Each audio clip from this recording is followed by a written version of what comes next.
They left me their sick dog while they flew first class to Hawaii. He's your responsibility, she texted. They forgot one thing. I was the one who paid for their tickets. If you want to find out what happens when a woman with nothing left to lose decides to take everything back, subscribe to this channel. You won't believe how this ends. The house is silent, except for the click-clacking of Buster's nails on the hardwood floor. It's an expensive sound, Brazilian cherry. My daughter-in-law Vanessa picked it out. Only the best, Margaret, she'd said, not asking my opinion, just stating a fact. The optics of this house have to match the brand. Her brand. That's all she talks about. I watch from the front window as the black Escalade pulls away. My son, Kevin, is in the passenger seat, already glued to his phone. Vanessa is in the back with the twins, Leo and Mia, probably posting a selfie to her Instagram story. Te Wahoo-bound bus life, family first. That last one always feels like a punch to the gut. They're all decked out in new travel gear, matching white sneakers, fancy carry-on bags I've never seen before. Even Buster, their arthritic old golden retriever, perks up, thinking he's going for a ride. He limps to the door, wagging his tail. Not this time, old man, I whisper, scratching his ear. He whines and sits back on his haunches, his cloudy eyes fixed on the door. He and I are in the same boat, left behind. An hour ago, this house was pure chaos. Margaret, where are the passports? Margaret, did you pack Mia's sunscreen? The 70 plus SPF, not the 50. Margaret, the driver is almost here. Can you please take Buster out? He looks like he needs to go. I did it all. I packed their bags. I found the passports, exactly where Vanessa left them on her desk. I walked the dog. I made them coffee. I was the unpaid, unseen stagehand for their perfect family vacation. A vacation I wasn't invited on. It's a last-minute thing, Mom, Kevin had mumbled yesterday, avoiding my eyes. Vanessa won that Entrepreneur of the Year award, and the prize was this trip. It's really just for, the nuclear family. Nuclear. An interesting choice of words. It implies a fallout. I am the fallout. My phone buzzes on the marble countertop. A text from Vanessa. She's not even at the end of the street yet. FYI, the vet bill from last week is on the counter. You need to cover it. We're a little tight after booking the flights and the hotel upgrades. I read it twice. Tight. They're tight. I look at the bill. 480s. Buster has a bad hip. I look at my own bank account on my phone. My monthly pension of $1,800 just landed. After I paid for their groceries this week, because Vanessa only buys organic, imported from who knows where produce, it's already dwindling. They're tight, while flying first class to Hawaii. I'm expected to pay for their dog's medical care out of a pension I earned after 40 years as a cardiac nurse.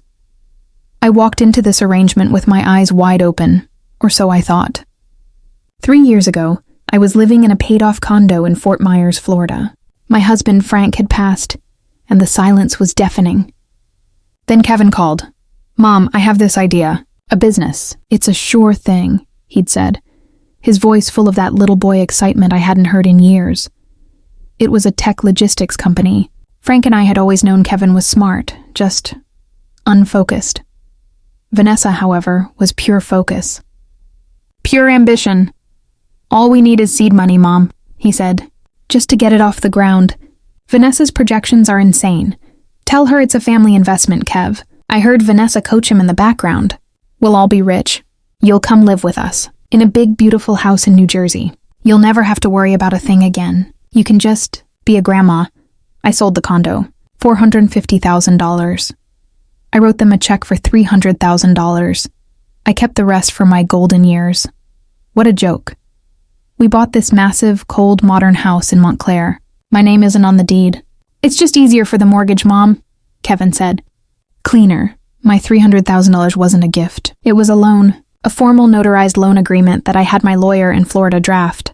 Kevin was in such a rush to get the money and impress Vanessa that he signed it without reading the fine print. Vanessa, I'm sure, has never even seen it. She probably assumes I just handed over my life savings like a doddering old fool. The business, K&V Logistics, exploded. It's a massive success. I see the articles online. Montclair's new power couple. Vanessa Stone, CEO, smashes revenue goals. My son is listed as head of operations. My seed money, the foundation of their entire brand, is never mentioned. And my role? I'm not a partner. I'm not the matriarch. I'm the help. I get up at 6 a.m. to make the kids' lunches. I do the laundry. I clean the floors. I cook the dinners that Vanessa often criticizes. A little too much salt, Margaret. Think of the hypertension. My phone buzzes again. Another text from Vanessa. This time it's a picture. They're at the airport lounge, holding up glasses of champagne. The twins have orange juice in similar glasses. Aloha. Don't forget to Venmo me for that vet bill. Need to clear it before we land. I stare at the picture. The entitlement. The sheer unadulterated arrogance. They're toasting their success. A success I paid for. While texting me to cough up $480 they could pay without blinking. Something in my chest, which has felt hollow and cold for 3 years, suddenly feels hot. I look at the vet bill. I look at Buster, who has laid his graying muzzle on my knee. Vanessa is smart. She's a boss, but she's also sloppy.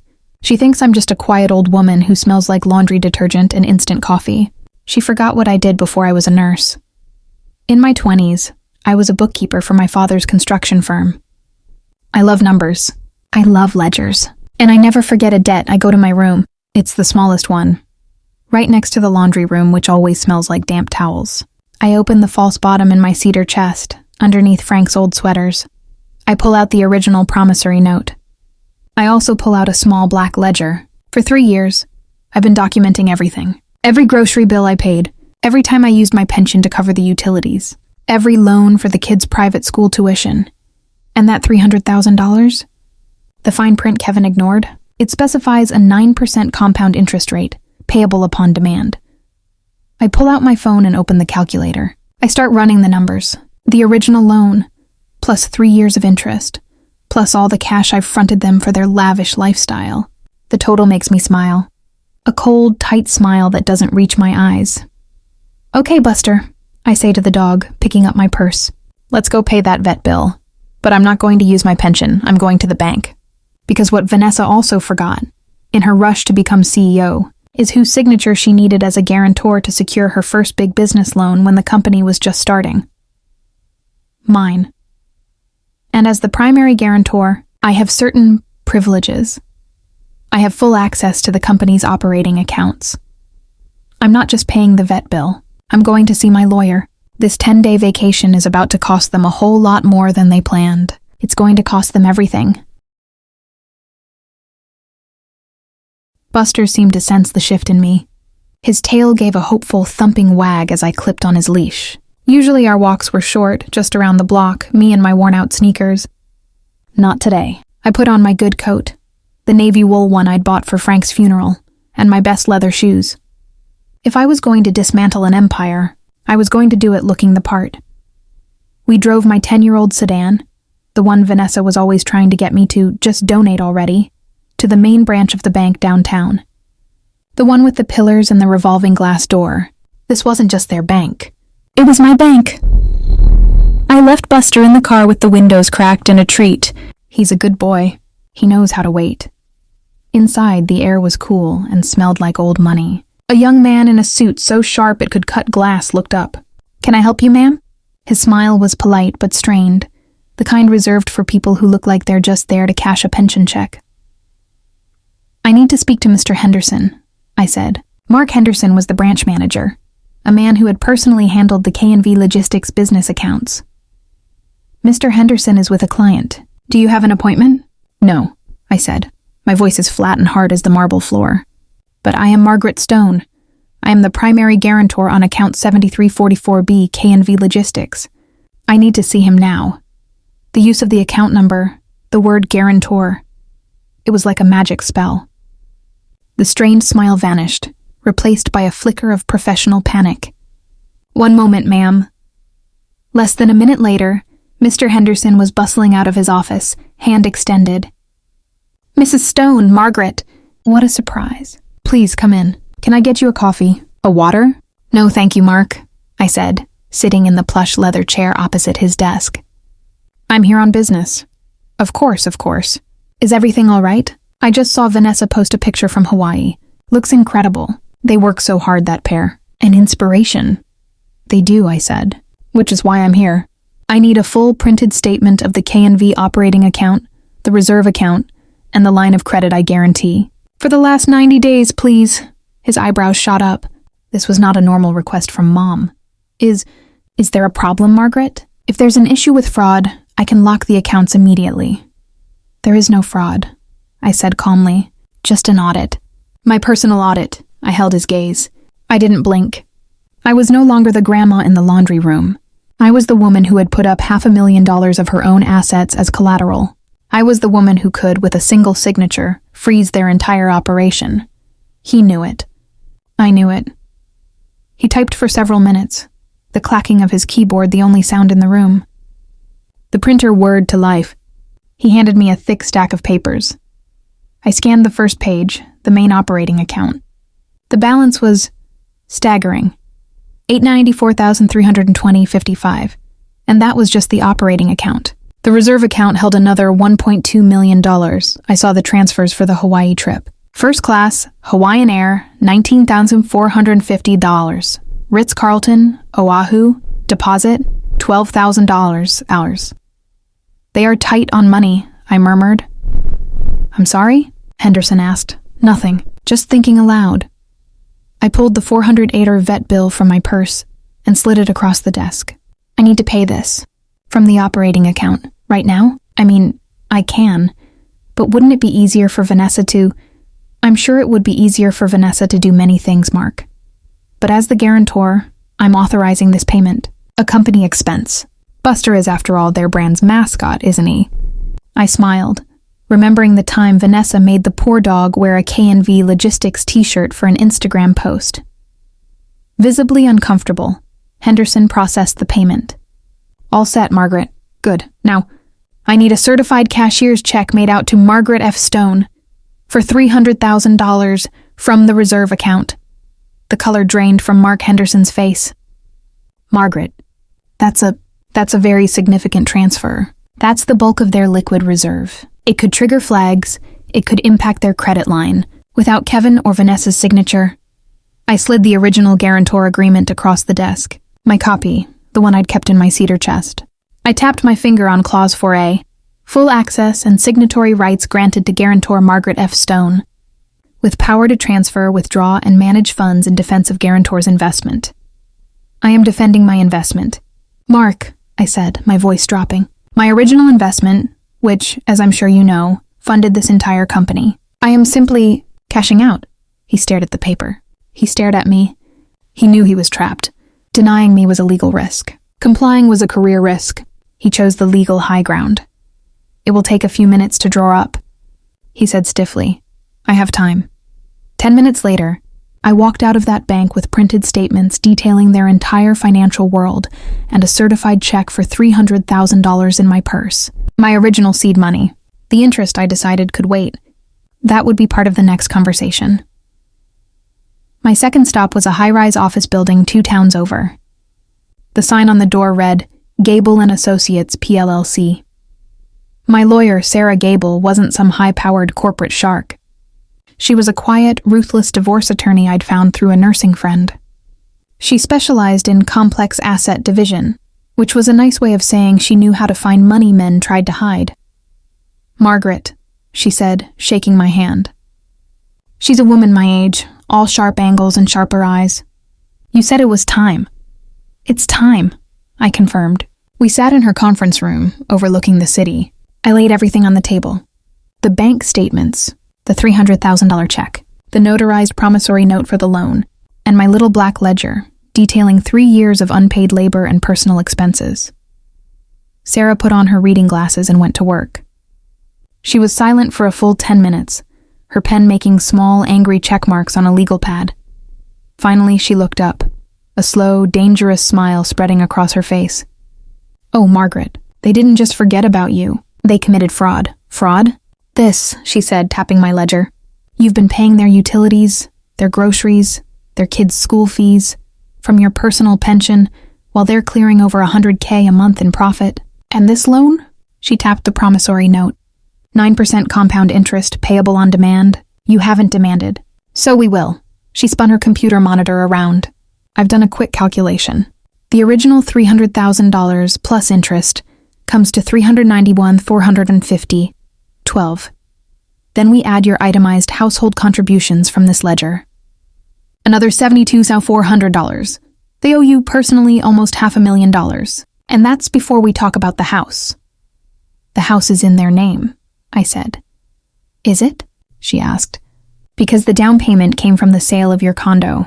I'd call that a resulting trust. We can argue that you are the beneficial owner. At the very least, we can put a lien on it so fast it'll make their heads spin. What do we do first? I asked. First, Sarah said, picking up her phone, we freeze their assets. All of them, the $890,000 in the operating account. The remaining $900,000 in the reserve. We file an immediate injunction and a lis pendens on the house.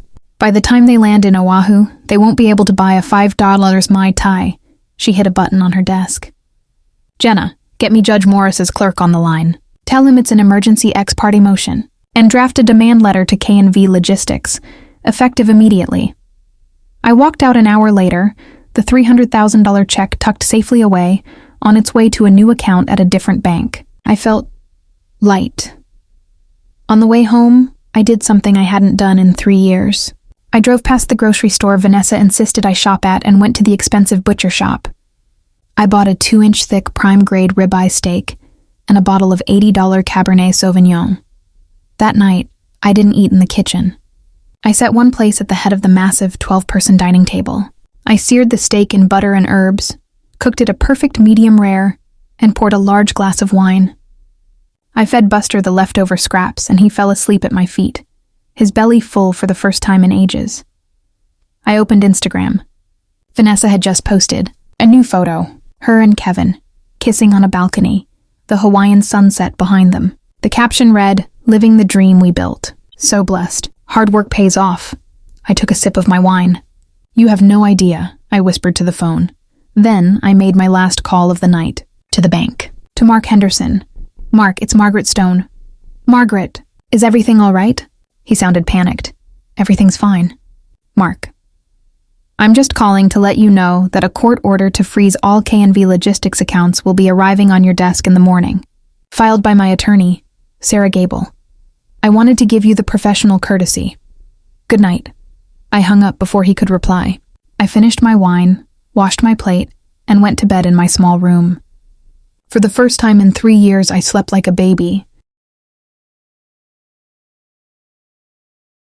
The sun came up on Friday morning. I heard it before I saw it. Not because of the light, but because of the silence. For 3 years, 6 a.m. was a combat zone. Alarms. The blender whirring for Vanessa's $15 kale smoothie. The kids yelling. The TV blaring the business news. This morning, the only sound was Buster's soft, rumbling snore at the foot of my bed. I didn't get up.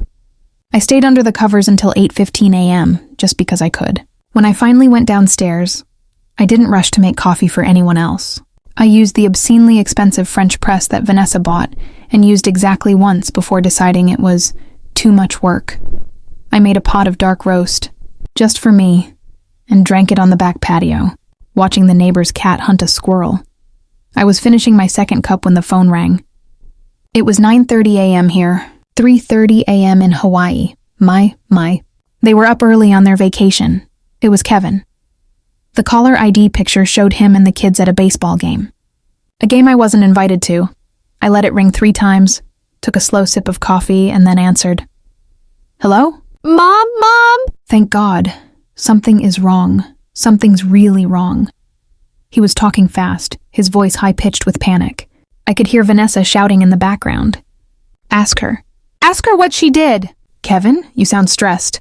Is everything all right in Hawaii?" I asked, my voice as calm as the morning air. "No, nothing is all right. We tried to order room service. The card was declined. I tried my other card. Declined. Vanessa tried all her cards. Declined. Every single one.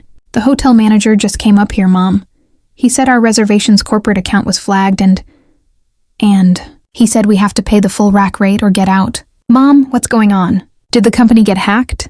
I swirled the coffee in my mug. "No, Kevin, no one hacked you. The accounts are frozen." Silence. A dead, cold silence on the other end of the line. I heard him take a shaky breath. I heard Vanessa snatch the phone, Margaret. Her voice was a low, dangerous hiss. She dropped the mom and mother-in-law act. "It was just Margaret. You have 10 seconds to tell me what you did before I call the police and have you arrested for fraud. Hello, Vanessa. I'm surprised you have time to call. Aren't you busy being a hard boss life entrepreneur? I said, savoring the sound of her sharp inhale. And you can't have me arrested. Everything I did was perfectly legal. You should ask your husband. He's the one who signed the paperwork. What? What paperwork? Kevin was back on the line, his voice barely a whisper. The promissory note, dear. The one you signed 3 years ago for $300,000. The one you were in such a hurry to get. You didn't bother to read the part about 9% compound interest. Or the payable on demand clause. Well, I'm demanding. You can't, he stammered. That was family money. That was an investment. It was an investment, Kevin, my investment. And you and your wife have been living high on the hog off my dividends for 3 years while treating me like the hired help. You left me here to take care of your sick dog, Vanessa, and texted me to pay your bill. You thought I was just a dotty old woman. You forgot I was your guarantor. You forgot I was your creditor. You froze the company? He sounded like he was going to be sick. Mom, the payroll. We have 40 employees. Their checks go out today. That is a terrible shame, I said, and I almost meant it. But my lawyer, Sarah Gable, was very clear. All assets are frozen, pending a full audit and repayment of your debt. Which, by the way, with interest and the $72,400 I've documented in household expenses you never reimbursed, is currently sitting at just under $400,000. Not including the $300,000 check I already cashed. You need to call your lawyers, Kevin, not me. You took $300,000? It was mine. Now I have to go. Buster needs his morning walk. Mom, wait. Don't hang up. We're stranded. We have no money. We can't even pay for the flight home. That sounds like a you problem, Kevin, not a me problem. You're a smart man. You'll figure it out. Or maybe Vanessa's 20,000 Instagram followers can take up a collection. I hung up. The phone immediately started ringing again. I turned it on silent and put it face down on the counter. Peace. I took Buster for a long, leisurely walk. We went to the park. I let him sniff everything. When we got back, I made my second call. Good morning. Is this city lock and key? An hour later, a man in a blue jumpsuit was replacing every single lock on the house. The front door, the back door, the garage, even the little side door to the basement. He handed me a set of 4 new shiny keys. You're all set, ma'am. Thank you, I said, handing him cash. Cash I'd taken out from my own bank account, which was now $300,000 richer. My next call was to a high-end moving and storage company, the kind that specializes in art and antiques. Yes, I need a 4-man crew and your largest climate-controlled storage unit. For tomorrow morning, I'm doing an unexpected renovation. I spent the rest of the afternoon in what Vanessa called the brand hub, her home office. It was full of white lacquer furniture, multiple giant computer monitors, and a vision board covered in pictures of fancy cars and houses in the Hamptons. I unplugged her computers. I carefully took her framed Entrepreneur of the Year award off the wall. I packed her business books. Then I went upstairs to their master suite. The walk-in closet was the size of my old condo's living room. It smelled of her $240 French perfume, rows and rows of designer shoes, racks of handbags that cost more than my monthly pension. I didn't break anything. I didn't rip anything. I just started packing. I got boxes from the garage and began, methodically, to wrap every single pair of shoes in tissue paper. I put every designer purse in a protective dust bag. They were already in them, which made my job easier, and placed them in a box. I folded her silk blouses. I packed Kevin's expensive suits. I was packing their identity, their optics. By the time I went to bed, the phone had 48 missed calls and over 100 text messages. They ranged from panicked begging, "Mom, please, the hotel is threatening to call the police," to pure, unfiltered rage. "You will regret this, Margaret. I will take you for everything you have, you old witch." I read that last one from Vanessa and smiled. "You can't take everything from someone who already gave it away, dear," I said to the empty room. I looked at the house, now secured. The new keys were on my nightstand. The movers were booked for 8 a.m. When they finally managed to crawl their way back from Hawaii, and I had no doubt they would, they were survivors. They weren't just going to find their bank accounts empty. They were going to find their house empty too. And the locks? The locks had been changed. Saturday morning, 8 a.m. on the dot, A massive moving truck pulled up with a quiet hiss of its air brakes. The logo on the side read, White Glove Logistics. These weren't your average grunts for hire. These guys were professionals, the kind you hire to move a Picasso. 4 men in crisp, matching uniforms came to the door. The foreman, a man with a clipboard and a polite, serious face, looked at my list. Mrs. Stone? That's me, I said, handing him a cup of coffee I'd just made. Let's start with the home office, shall we? I want everything in that room packed. Computers, desks, awards, even the vision board on the wall. Treat it all like it's delicate china. Yes, ma'am. And so it began. For the next 8 hours, my house, was filled with the methodical sounds of packing tape, the soft tread of movers, and the rustle of packing paper. It was the most beautiful sound I'd ever heard. They were surgeons and I was directing the operation. The master bedroom closet next. All clothing, shoes, and handbags. Please use the wardrobe boxes for the suits and dresses. The foreman nodded. Understood. And the furniture? The white lacquer desks and chairs? They go. The king-sized bed frame, the one that looks like it's from a bad sci-fi movie? It goes. The 80-inch television in their lounge? It definitely goes. Leave the mattresses for now. They swarmed the house. I watched, like a queen on her throne, which was really just my old floral armchair I'd brought from Florida. The one Vanessa was always trying to re-home as they dismantled the brand piece by piece. They wrapped Vanessa's Peloton bike like it was a priceless sculpture. They boxed up the $5,000 espresso machine that only she was qualified to use. They carefully removed the abstract, meaningless art from the walls, leaving pale, empty squares behind. When they got to the kids' rooms, I held up my hand. Stop. These are different. The foreman paused. Ma'am, you'll pack the children's clothing and their personal toys. Box them separately and label them clearly. Leo's belongings. Mia's belongings. Leave the furniture. Leave the beds. I'm not a barbarian. He gave me a look I couldn't quite decipher. Respect, maybe? And did as I asked. I wouldn't have the kids sleeping on the floor. But their parents? Their parents were another story. By 4 p.m., the truck was full. The master bedroom was empty save for a mattress on the floor. The brand hub was just a room with white walls and some outlets. The living room, once cluttered with Vanessa's cold, modern furniture, was now a huge, echoing space. They had even taken the matching white sofas, the glass coffee table, and the silk rug that I was never allowed to walk on with shoes. That's everything. Ma'am, the foreman said, wiping his brow. Almost, I said. I pointed to the garage. My son's ridiculous red sports car, the one he bought himself as a push present when Vanessa got promoted. The Porsche? Ma'am, we're movers, not a towing company. I know, I said. I handed him another set of keys, the keys I'd taken from the key bowl by the door. It's leased through K&V Logistics. It's a company asset. I'm having it put in storage with everything else. I've already cleared it with your dispatch. The flatbed is on its way. He broke into a slow smile. You don't miss a trick, do you, Mrs. Stone? After 40 years as a cardiac nurse, you learn to be thorough, son. You never know what might be hiding. After they left, the silence of the house was different. It wasn't lonely. It was clean. I walked through the empty rooms, my footsteps echoing on the Brazilian cherry floors. Buster's nails went click, clack, click. It was the only sound. I opened a window. The smell of Vanessa's perfume was finally fading, replaced by the clean, sharp scent of October. Around 5 p.m., my nosy neighbor Cynthia wandered over. She's the head of the Homeowners Association, a woman who lives on gossip. She saw the empty space in the garage where the Porsche used to be. Margaret, dear, she called out, her voice dripping with fake concern. I saw the moving trucks.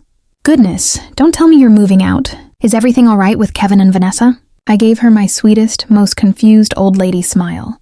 Moving? Heavens no. Vanessa just called from Hawaii. They're extending their trip, some fabulous new business deal, you know how she is. Oh, how wonderful, she said, her eyes narrowing, trying to see past me into the house. Yes, I continued, leaning on my new locked front door. She just decided on a whim that the whole house needs to be redecorated. New designers. A whole new vibe, she said. She hired that white glove company to put everything in climate-controlled storage until the designers are done. Honestly, the things they spend money on. But you know, our boss life. Cynthia's face fell. She was hoping for a scandal.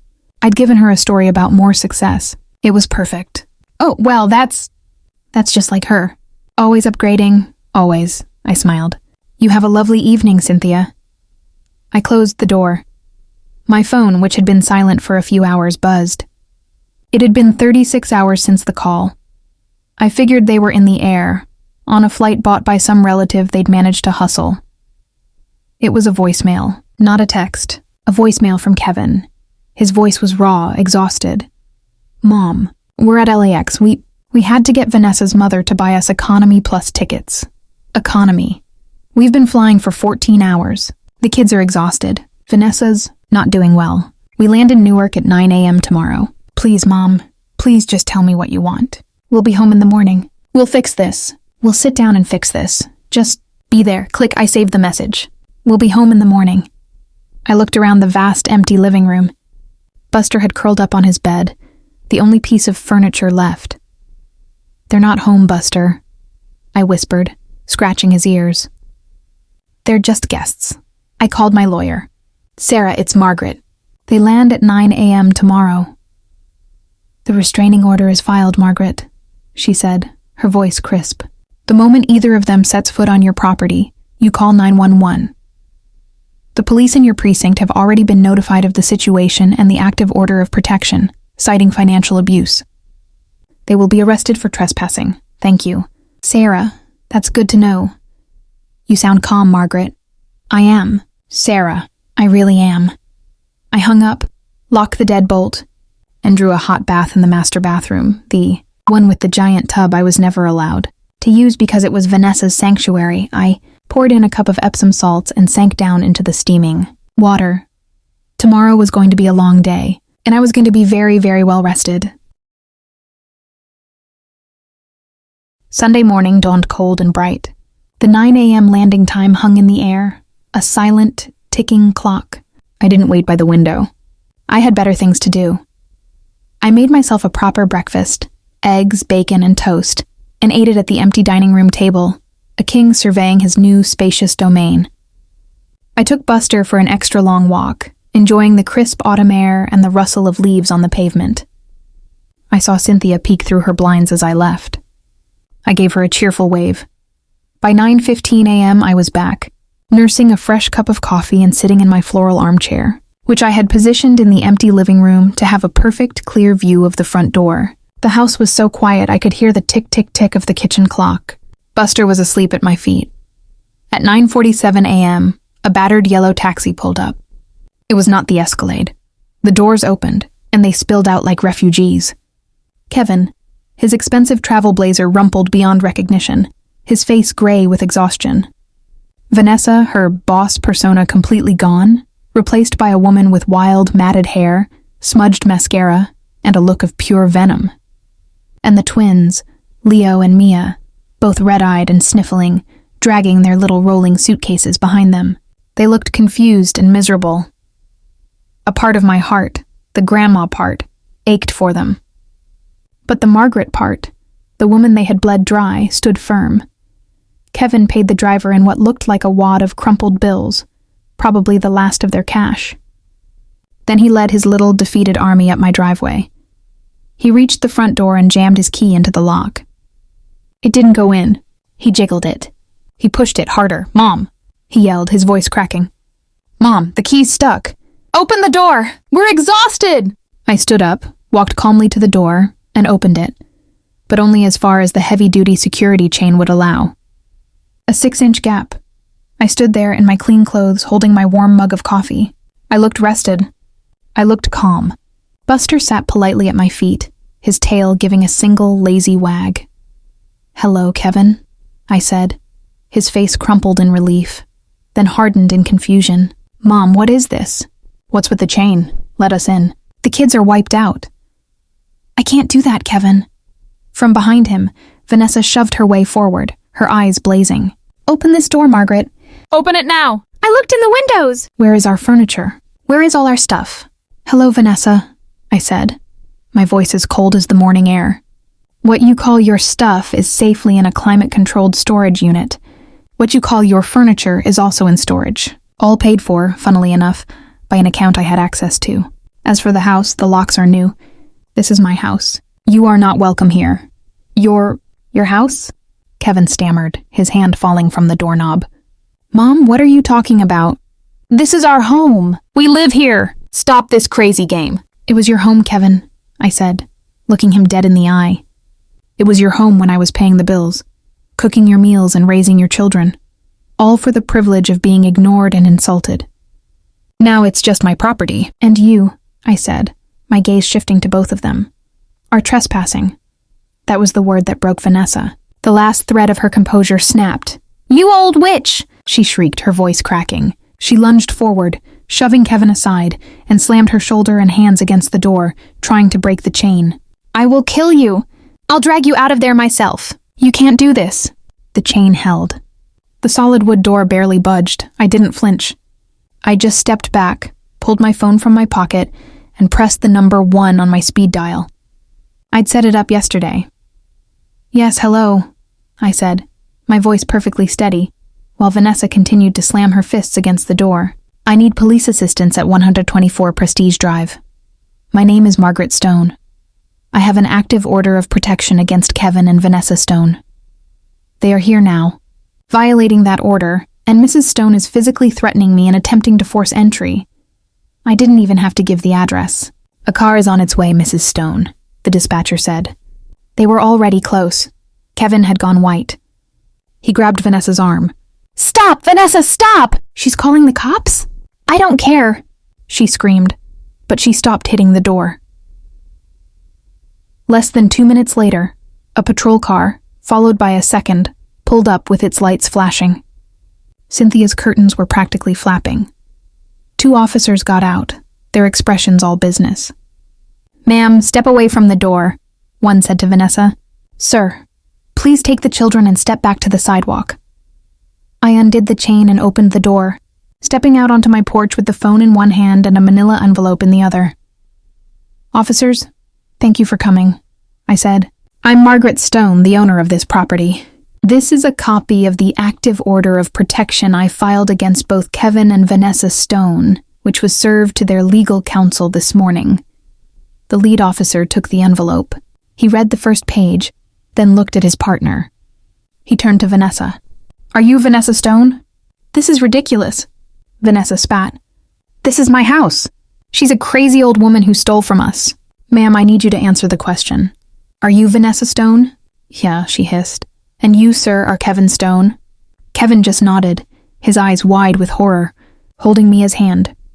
Ma'am, the officer said, turning back to Vanessa, you are in clear violation of a legal restraining order, which prohibits you from coming within 500 feet of this property or of Mrs. Stone, my partner, and I also just witnessed you attempting to force entry and heard you issue a direct verbal threat against her life. You are under arrest. What? It happened fast. Before Kevin could say a word, the officer had Vanessa's hands behind her back and was clicking handcuffs onto her wrists. No, you can't, Kevin, she shrieked, the sound echoing through the quiet Sunday morning. Kevin, do something. Tell them this is a mistake. Kevin.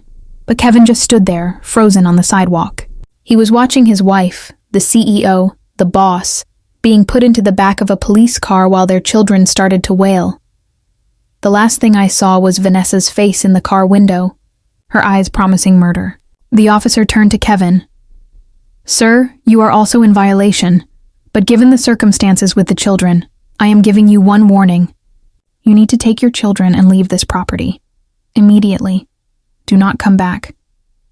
Kevin stood there, shattered, holding his crying kids with no money, no car, no house, and his wife in the back of a cop car. I turned around, went back inside my clean, empty quiet house and closed the door. I walked to the kitchen, Buster at my heels, and calmly began to make another pot of coffee. I didn't watch them for long. From the kitchen window, I saw Kevin slump onto the curb, a man completely hollowed out. The twins, bless their hearts, just stood there, tiny suitcases at their feet, sobbing in confusion. Mia was pulling on his sleeve, asking, Where's Mommy? Why is Mommy with the police? He didn't have an answer. He just put his head in his hands. I felt a sharp, painful twist in my chest. That was my son. Those were my grandchildren. This was the moment where the old me, the mom and grandma I used to be, would have run outside, wrapped them in blankets, and said, "It's okay, come inside, we'll fix this." But the old me was dead. Vanessa and Kevin had killed her. They'd starved her of respect, buried her under laundry, and finally poisoned her with a text message about a vet bill. I turned away from the window. I washed my coffee mug. An hour later, a different car pulled up, a white Lexus. Vanessa's mother, Eleanor, a woman who always looked like she just stepped out of a catalog, got out. Her face was a mask of cold fury. She didn't look at my house. She briskly loaded her grandchildren and their suitcases into the back seat. She had a short, sharp exchange with Kevin. He looked like he was begging. She just shook her head, pointed to the passenger seat, and got in the driver's side. They drove away. The street was quiet again. It was over. The call from Sarah, my lawyer, came around 3 p.m. "Well, Margaret, it's been a busy Sunday," she said. Her voice was full of professional satisfaction. "What's the news?" I asked, settling into my armchair with Buster at my feet. Vanessa Stone was arraigned. Assault, trespassing, and violation of a protective order. The judge was not amused. Bail was set at $50,000, cash, and since all her accounts are frozen, she's sitting in a holding cell until her mother, Eleanor, can arrange a bond. "Good," I said. "And Kevin?" His lawyer has been calling me nonstop. He's demanding access to the house, demanding the children's belongings. "I packed their personal things," I said. "I'm not a monster. They can arrange to have them picked up, from the curb, after I've been paid in full." He's also demanding access to the company accounts to make payroll tomorrow. And I told him that's impossible. The injunction holds. The company's assets are frozen until your debt is satisfied. "Margaret," she paused, "they're ruined. Without that operating capital, they'll default on their contracts by Tuesday. They're done." "Actions," I said, looking around the peaceful, empty room, "have consequences." The next week was a whirlwind. But this time I was the whirlwind. I didn't wait. I hired a crew to come in and paint the entire house. The cold, sterile white that Vanessa loved was replaced with warm creams and soft, earthy greens. Then, the furniture trucks came. My furniture trucks. I bought a deep, comfortable sofa you could actually sink into, a solid oak dining table, not a glass slab that showed every fingerprint, a new bed for me, a proper one, which I had delivered to the master bedroom. I claimed it. The sanctuary was mine now. I bought Buster the most expensive memory foam dog bed I could find.